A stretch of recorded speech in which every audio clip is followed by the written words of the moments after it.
Plane के अंदर हर कोई डरा हुआ था, लेकिन वहाँ पर एक और लड़की थी जो सो रही थी। जब वो जागती है तो उसे इस हाईजैकिंग के बारे में पता चला, लेकिन वो बिल्कुल भी नहीं डरती। उसका नाम यानकुमी था। वो कुछ बड़बड़ाती है, इसलिए उसके बगल में बैठी लड़कियां उसे चुप कराने की बहुत कोशिश करती हैं, लेकिन यानकुमी बहुत जोर जोर से बोलना शुरू कर देती है, मानो कि वहाँ कुछ हुआ ही नहीं हो। तब इसके चलते उन हाईजैकर्स का ध्यान उसकी तरफ खींच आता है। तब एक हाईजैकर उस पर गन पॉइंट कर देता है, लेकिन इससे उस पर कोई असर नहीं होता। वो उनसे डरने की बजाय उल्टा उन पर ही गुस्सा करती है। तब सारे हथियारबंद लोग उसे मारने दौड़ते हैं और तभी अचानक से प्लेन के अंदर गोलियां चलने की आवाज सुनाई देती है और इसलिए स्पेशल फोर्सेज और कमांडर्स अटैक के लिए आगे जाने लगते हैं। और जैसे ही वो प्लेन के पास पहुंचते हैं तभी उस प्लेन का एग्जिट डोर ओपन होता है। तब सारे सोल्जर्स काफी शॉक थे। उन्होंने देखा कि रॉबर्ट्स घुटनों पर हैं और उनके पीछे थी यानकुमी, यानी कि उसने पहले ही उन रॉबर्ट्स को हरा दिया था। और ये सब नजारे लाइव टीवी पर पूरा देश देख रहा था। पहले तो सबको लगता है कि वही रॉबर है और उसकी ये कोई चाल है, इसलिए यानकुमी क्लियर करती है कि वो कोई रॉबर नहीं है। यानकुमी की ये हीरोइक एक्ट लाइव टेलीकास्ट के थ्रू हर जगह वायरल हो गई थी और ये सीन यही कट होता है। अगले सीन में हम यानकुमी को उसके घर में देखते हैं, जहाँ उसकी फैमिली में उसे छोड़कर सब लोग मेल थे।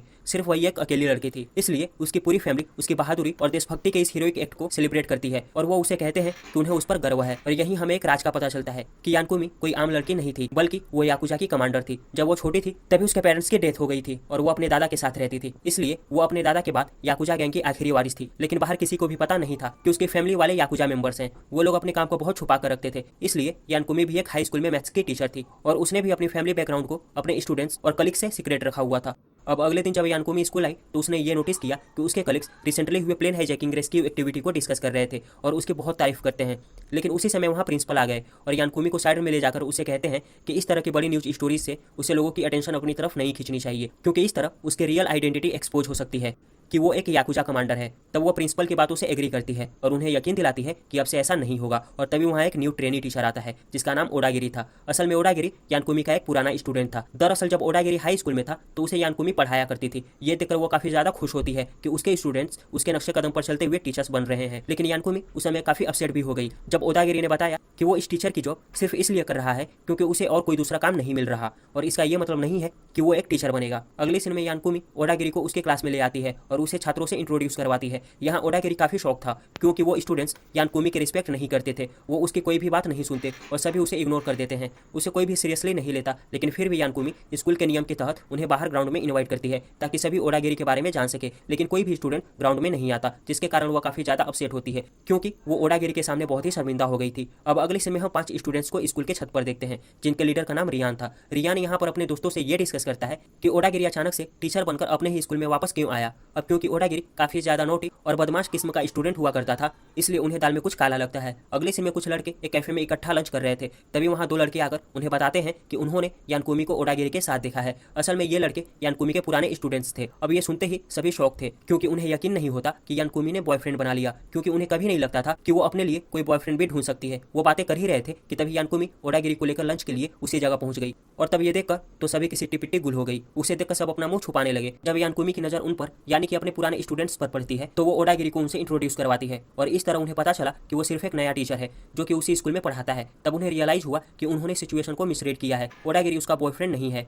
और तब ये लोग फिर से उसी बात पे मजाक उड़ाने लगते हैं कि यानकुमी इतने गुड लुकिंग आदमी को कभी भी अट्रैक्ट नहीं कर सकती। अपने बारे में ऐसी बातें सुनकर उसे बहुत बुरा लगता है और वो उन्हें डांटने लगती है, लेकिन ओडागिरी उसे ऐसा करने से रोक लेता है। तब टाल मटोल करते हुए वो सबको अपनी ओर से ट्रीट देती है जिससे सभी खुश होते हैं। बातों ही बातों में सबको रियलाइज हुआ कि उनकी ग्रेजुएशन कंप्लीट हुए अब काफी समय बीत चुका है। सभी अपनी अपनी स्टोरी शेयर करते हैं कि ग्रेजुएशन के बाद से अब तक इन्होंने क्या क्या किया है। कि तभी एक लड़के ने ये एडमिट किया कि उन्हें नहीं लगता था कि यानकुमी कभी भी टीचिंग कर पाएगी, बल्कि उन्हें लगता था कि वह जल्द ही इस काम से क्विट कर लेगी। लेकिन अब हम ये देखकर हैरान है कि तुम अपनी लाइफ में सक्सेस हो, हमारी तरह वेल्ली नहीं हो। ये सुनी यानकुमी हल्की सी इमोशनल हो गई। तब सारे लोग उसे काम डाउन करते हैं। इधर हम रियान के दोस्तों को देखते हैं जो कि सड़क किनारे वॉकआउट कर रहे थे, लेकिन तभी वहाँ एक मोटर बाइक गैंग के कुछ लोग आते हैं और उन्हें बुली करना शुरू करते हैं। फिर वे लोग उनके पैसे भी लूटने की कोशिश करते हैं। अब यह देखकर रियान तुरंत वहाँ आता है और उन गैंग मेंबर्स को उसके दोस्तों को छोड़ देने को कहता है। वो लोग उसकी बात नहीं सुनते, जिसके कारण उनमें फाइट होने लगी। वो लोग रियान को एक बच्चा समझ रहे थे, लेकिन रियान बहुत ही आसानी से उन्हें मार भगाने में कामयाब होता है। लेकिन जाते जाते वो लोग उसे बाद में मारने की धमकी देते हुए गए। उसी शाम यानकुमी ने ओदागिरी को डिनर के लिए अपने घर पर इनवाइट किया। फिर उसने उसे अपनी फैमिली के साथ इंट्रोड्यूस करवाया। यहाँ वो ओदागिरी को बताती है कि उसका हमेशा से सपना था कि वो अपने स्टूडेंट्स को डिनर के लिए अपने घर पर इन्वाइट करे।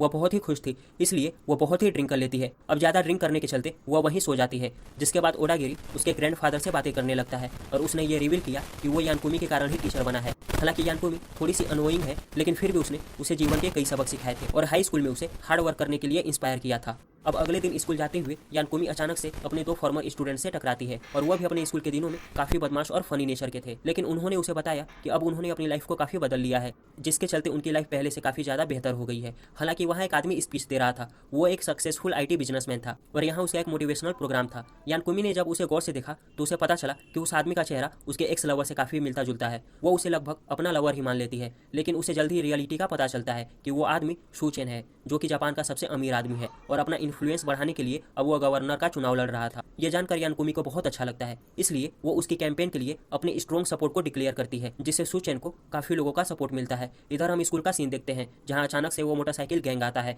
वह गैंग असल में जापान का सबसे खतरनाक गैंग ब्लैक स्कल का हिस्सा था और वह गैंग यहाँ रियान से अपना बदला लेने आए थे। वो स्कूल के बाहर से ही रियान को धमकी देते हैं। उनके इस एक्टिविटी से सारे टीचर्स भी बहुत डर गए थे, इसलिए प्रिंसिपल हेल्प के लिए तुरंत पुलिस को कॉल करता है। इधर जब वो लोग पुलिस की सायरन की आवाज सुनते हैं तो फिलहाल के लिए वे वहां से जाने का डिसाइड करते हैं, लेकिन साथ ही वो कसम खाते हैं कि वह रियान से बदला लेने के लिए वापस जरूर आएंगे। अब अगले सीन में प्रिंसिपल रियान और उसके दोस्तों को अपने ऑफिस में बुलाता है और इस मुसीबत में फंसने के लिए उसने उन्हें बहुत डांटा। वो उन्हें इस झगड़े की एक एक बात बताने को कहता है, लेकिन सभी ने ये क्लेम किया कि मोटरसाइकिल गैंग ने पहले उनसे पैसों की डिमांड करके उन्हें मारा पीटा और पैसे ना देने पर वो उनके पैसे छीनने लगे और तब रियान ने उन्हें बचाया। खैर प्रिंसिपल उनकी बातों का बिल्कुल भी विश्वास नहीं करता, लेकिन वहाँ यानकुमी ने उनकी हेल्प करते हुए कहा कि ये लोग सच कह रहे हैं, क्योंकि अगर वो झूठ बोलते तो उनकी आंखों में ये चीज दिखता। तब यह सुनकर प्रिंसिपल इस मामले को जाने देने का डिसाइड करता है, क्योंकि गैंगस्टर से लड़ने में कोई फायदा नहीं है। यानकुमी के इस फैसले पर एतराज जताने से प्रिंसिपल ने उसे वार्न किया कि अगर फ्यूचर में उसके स्टूडेंट्स ने कोई ट्रबल या इशू क्रिएट की तो इसके लिए उसे जॉब से निकाल दिया जाएगा। तब क्लास में रियान और उसके फ्रेंड्स इस वजह से गुड फील नहीं करते। वो सोच रहे थे कि यानकुमी ने उनके लिए अपनी जॉब को खतरे में डाल दिया है। अब क्योंकि वो लोग यानकुमी को और ज्यादा मुश्किल में नहीं डालना चाहते थे, इसलिए रियान इस इशू को हमेशा के लिए खत्म करने का डिसाइड करता है। इसलिए वो बाइक गैंग के अड्डे पर जाने लगा। तब उसके फ्रेंड्स उसे रोकने की कोशिश करते हैं, लेकिन वो उनकी बातों को इग्नोर करके वहां से चला गया। कुछ देर बाद यानकुमी ओदागिरी के साथ क्लासरूम में आई। तब उसे पता चला कि रियान उस गैंग से फाइट करने गया है। यह सुनकर वो अपने स्टूडेंट्स पर गुस्सा करती है कि उन्होंने उसे वहां कैसे जाने दिया, उसे रोका क्यों नहीं और अकेले ही वहां जाने क्यों दिया। तब यानकुमी रियान को बचाने के लिए वहां से चली जाती है और उसी समय ओदागिरी रियान के दोस्तों को याद दिलाता है कि अगर वो रियान के सच्चे दोस्त हैं तो चाहे कुछ भी हो जाए उन्हें उसके साथ खड़ा होना चाहिए था। अगली सीन में हम रियान को देखते हैं, जो कि ब्लैक स्कल गैंग के अड्डे पर पहुंच चुका था। यहाँ रियान उन्हें वार्न करता है कि वो उसके स्कूल से दूर ही रहें, उसी में उनकी भलाई है। और तब वो उस गैंग के लीडर को 1 for 1 फाइट का चैलेंज करता है, लेकिन गैंग लीडर उसके ऑफर को रिजेक्ट कर देता है। तब सारे लोग उसे मिलकर मारने लगते हैं। अब इतने लोगों को रियान हैंडल नहीं कर सकता था, इसलिए वो मार खाने लगा कि तभी सामने की दीवार टूट जाती है और वहाँ एक हीरोइक एंट्री होती है यानकुमी की। उस गैंग वालों ने उसकी एक ना सुनी और उल्टा उसी पर अटैक कर दिया, पर उन्होंने यानकुमी को अंडर एस्टिमेट कर लिया था। वो उन्हें एक एक करके मारने लगती है, लेकिन कुछ ही देर में वो गैंग मेंबर्स उस पर भारी पड़ते हैं। लेकिन तभी वहाँ पर ओदागिरी आता है, फिर वो यानकुमी की मदद करता है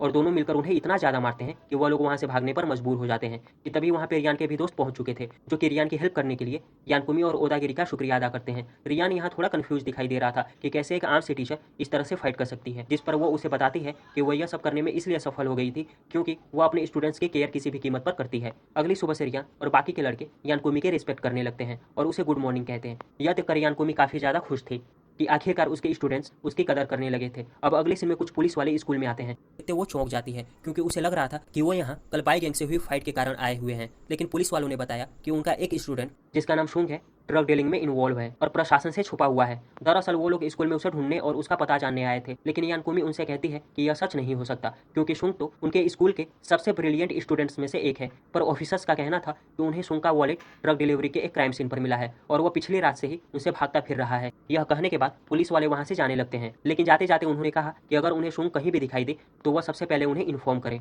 यानकुमी अभी भी इस बात पर विश्वास करने को तैयार नहीं थी कि शुंग ड्रग्स जैसे केस में इन्वॉल्व होगा। उसे लग रहा था कि यकीनन इसके पीछे और कोई कारण हो सकता है। अब इससे पहले कि पुलिस वाले शुंग को ढूंढ ले, इससे पहले वो उसे ढूंढने का डिसाइड करती है। और जब यानकुमी उसे ढूंढने के लिए जा रही थी कि तभी उसे रास्ते में शुंग के कुछ फ्रेंड्स मिलते हैं जो कि उसे ही ढूंढ रहे थे। इसलिए अब वो अलग अलग ग्रुप्स में डिवाइड होकर उसे ढूंढना स्टार्ट कर देते हैं, लेकिन सारा दिन गुजरने के बाद भी वो उन्हें कहीं नहीं मिलता। अब अगले सीन में हम फाइनली शुंग को देखते हैं, जो कि इंजर्ड था। उसे यानकुमी कॉल कर रही थी, लेकिन कुछ सोचकर वो कॉल पिक नहीं करता बल्कि कट कर देता है। कि तभी वहाँ एक पुलिस कार आती है, जिसे देखकर वो तुरंत ब्रिज के नीचे छुप जाता है। उसी शाम ओदागिरी जब घर जा रहा था तो उसे क्लासरूम में किसी की आवाज सुनाई देती है। वो जब वहाँ चेक करने गया तो उसे पता चलता है कि शुंग वहीं छुपा हुआ था। तब कुछ ही देर बाद यानकुमी और बाकी लड़के भी वहाँ आ गए थे। फिर वो शुंग से पूछते हैं कि वो उनका कॉल क्यों नहीं रिसीव कर रहा था, जिस पर शुंग ने जवाब देते हुए कहा कि वो उन्हें किसी भी मुश्किल में डालना नहीं चाहता था। और तब वो अपने साथ हुई ए से लेकर जेड तक सारी बातें बताता है कि रिसेंटली उसने एक डिलीवरी बॉय की जॉब शुरू करी थी और तब उसे कुछ पैकेज डिलीवर करने को कहा गया, लेकिन उसे यह बिल्कुल भी पता नहीं था कि उन पैकेट्स में क्या है। और कल रात जब वो उन पैकेट्स की डिलीवरी कर रहा था कि तभी अचानक से वो पैकेट नीचे गिरा और गिरकर टूट गया। खैर उन पैकेट्स में मूर्तियां थी, लेकिन उनके टूटने के बाद उनमें से ड्रग्स की पुड़ियां निकली और तब वहाँ मौजूद गुंडे उसे मारने लगे। लेकिन तभी वहाँ पुलिस आ गई, इसलिए वो लोग पैकेट लेकर भाग गए और मैं भी भाग गया। लेकिन वहाँ पड़े ड्रग्स के सामने मेरा पर्स गिर गया और वही पर्स पुलिस को मिल गया। तब से वो मेरी तलाश कर रहे हैं। यह सुनकर यानकुमी उससे पूछती है कि उसे जॉब की जरूरत क्या थी, जिस पर वो उन्हें बताता है कि वो उस जॉब से अपनी सिस्टर की स्कूल की फीस भरने वाला था। सब कुछ जानकर अंततः यानकुमी उसे श्योर करती है कि इन सब में उसका कोई कसूर नहीं है और वह किसी भी कीमत पर उसे बचा लेगी। इसलिए वो शुंग और उसके दोस्तों को अपने घर स्टे करने को कहती है। अब अगले सीन में सभी लोग यानकुमी के घर पर थे।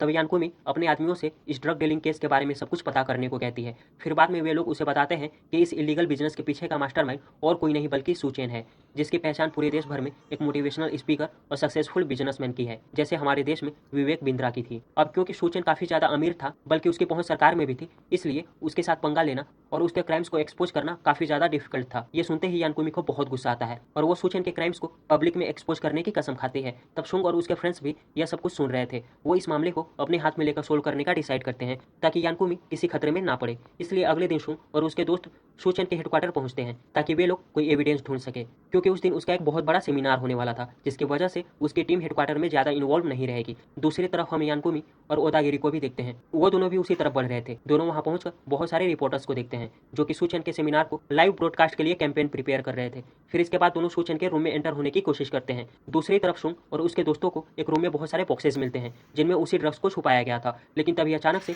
सुचेन के लोग उन्हें देख लेते हैं और तब वो सभी को शूट करने ही वाले थे कि तभी यानकुमी वहां पहुंचकर उन्हें बहुत मारती है और अंत में उन सबको हरा देती है। साथ ही इसी दौरान सुचेन ने अपना स्पीच देना शुरू कर दिया था, जो कि लाइव टेलीकास्ट की जा रही थी, जहां वो प्रॉमिस करता है कि अगर वो इस इलेक्शन में गवर्नर इलेक्ट हुआ तो वह इस शहर को बेहतर बना देगा, बेरोजगारी खत्म कर देगा। वो स्पीच दे ही रहा था कि तभी उसके सामने यानकुमी आती है और उसके क्राइम्स को सभी के सामने उजागर करने लगती है। इसी दौरान उसका एक स्टूडेंट जो उसी कैंपेन में ब्रॉडकास्टिंग के लिए आया हुआ था, वो सभी के साथ मिलकर उस ड्रग्स वाले रूम को लाइव ब्रॉडकास्ट करने लगते हैं जहां सुचेन ने इस ड्रग्स को रखा हुआ था। ये देखकर उसके सभी फॉलोअर्स काफी ज्यादा डर गए और सेमिनार से भाग गए। तब सुचेन को बहुत गुस्सा आता है और वो अपने आदमियों को यानकुमी को मारने का ऑर्डर देता है। वहीं बाहर बहुत ज्यादा पुलिस फोर्स पहले से ही पहुंच चुकी थी। साथ ही रियान और उसके दोस्त भी वहां पहुंच जाते हैं, लेकिन पुलिस वाले उन्हें अंदर एंटर नहीं होने देते। दूसरी तरफ यानकुमी सुचेन के आदमियों से फाइट कर रही थी और अंत में वो उन सबको हराने में कामयाब हो गई। तब सुचेन उस पर गन पॉइंट कर देता है और उस पर अपनी जिंदगी बर्बाद कर देने का आरोप लगाता है, लेकिन वो उसे सरेंडर कर देने की एडवाइस करती है। वो उसे कुछ बातें बताती है जिसे सुनकर सुचेन काफी इमोशनल हो गया और इसी दौरान वहां पर स्पेशल फोर्स भी पहुंच गई थी